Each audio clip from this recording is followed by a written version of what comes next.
Ang mga handog sa Panginoon. Ika-22 kabanata. Inutusan ng Panginoon si Moises na sabihin ito kay Aaron at sa mga anak niyang lalaki.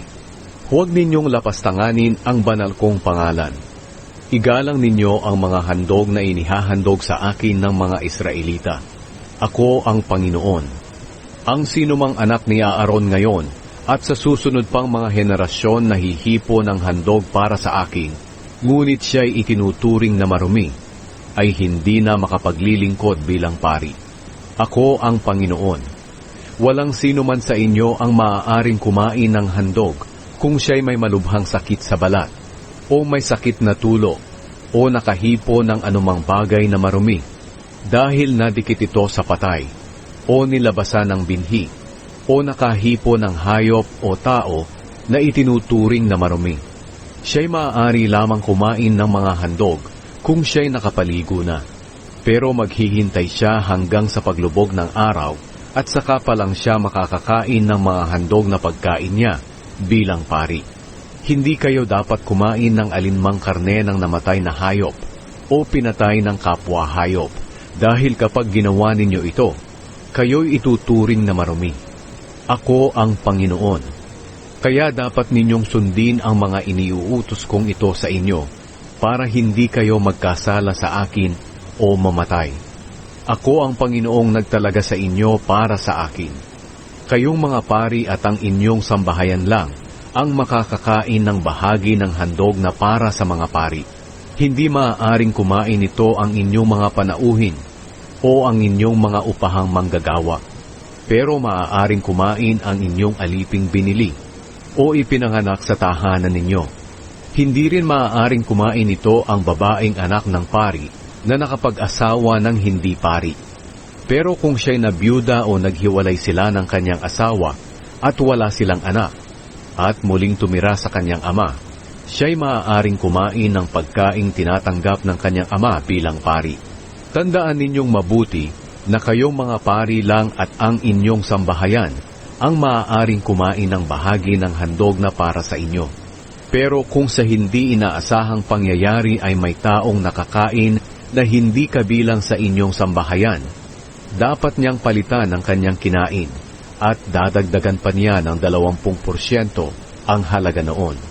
Kayong mga pari, pakaingatan ninyo ang mga handog na inihahandog sa akin ng mga Israelita. Para sa inyong pagkain nito ay hindi kayo magkasala, at nang wala kayong pananagutan sa akin. Ako ang Panginoong nagtalaga sa inyo para sa akin. Mga tuntunin tungkol sa pagpili ng hayop na ihahandog.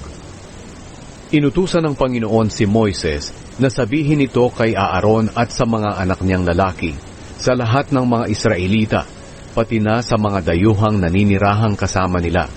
Kung ang iaalay ay handog na sinusunog bilang handog para tuparin ang isang panata o handog na kusang loob, ang kailangan ay lalaking baka o tupa, o kambing na walang kapintasan para tanggapin ko. Huwag kayong maghahandog ng may kapansanan, dahil hindi ko iyon tatanggapin. Kung ang handog para sa mabuting relasyon sa akin ay inialay bilang handog para tuparin ang isang panata o handog na kusang loob, ito'y kailangang baka, tupa, o kambing na walang kapintasan, upang ito'y tanggapin ko. Huwag kayong maghahandog sa akin ng bulag, may bali, may sugat, o may sakit sa balat. Huwag ninyo itong ialay sa altar bilang handog sa akin sa pamamagitan ng apoy. Pero maaari kayong mag-alay ng handog na kusang loob na baka o tupang bansot, o may kapansanan ang isang bahagi ng katawan. Pero hindi ito maaaring ialay bilang handog para tuparin ang isang panata.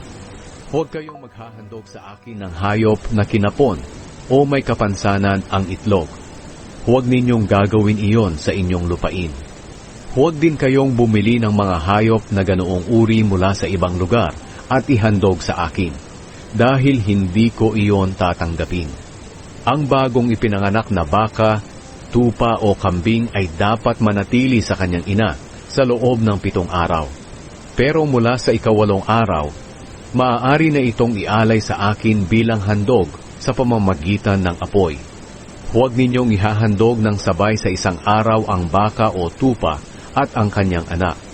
Kung kayo'y maghahandog sa akin ng handog ng pasasalamat, sundin ninyo ang tamang paraan sa paghahandog nito para tanggapin ko ito.